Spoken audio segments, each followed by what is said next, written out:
In the second part, I'd like to talk about the power of data. And we have some things. We're really at the beginning here. We've developed some tools, and I think we're going to see many more come soon that really make use of this new relationship that we have with data online. Now, here's an example, which it helps to see live, which is Insights for Search.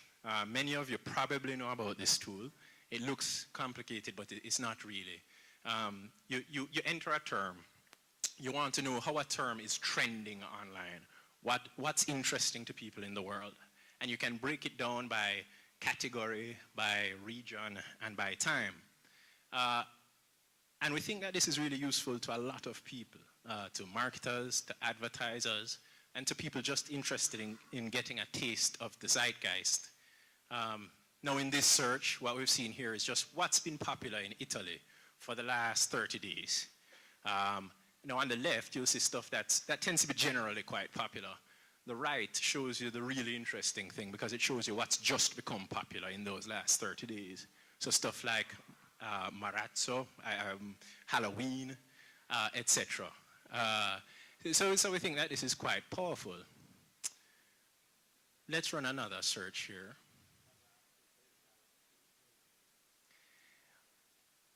Now, this is an example of how using aggregate data can really show you something about our world.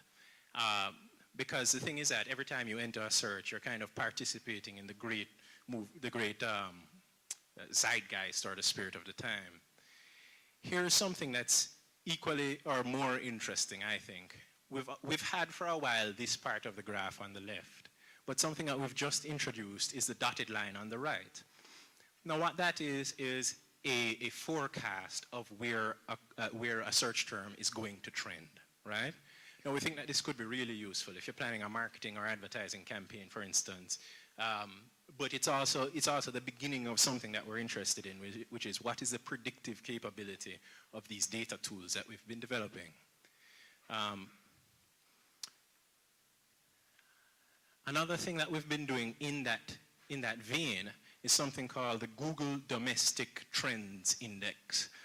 Now, what that is we're trying to compare certain groups of search queries with public economic data, right? To see if we can find trends. Now, it's early days yet, and we've done this in the US using publicly available economic data with respect to several verticals. So I can click on any one of them and compare it to what's happening in the economy.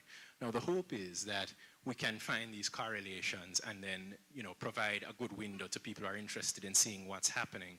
And the really revolutionary thing is that we have an idea that we could predict the present, that we could compare historical search data with historical economic data and give you up to the minute, up to the day information about what's happening in the economy. Why is that interesting?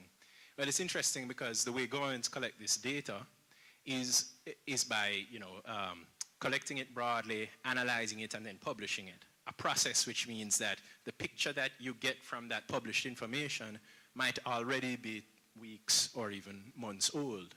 Could we speed up that process?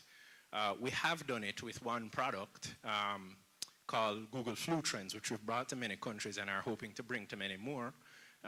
Which validates our data against public health data in a way that's really useful to public health officials. So I hope this has been interesting. Thanks for listening, and we'll save questions until the end as we're passing off to the WAVE team now. Thank you.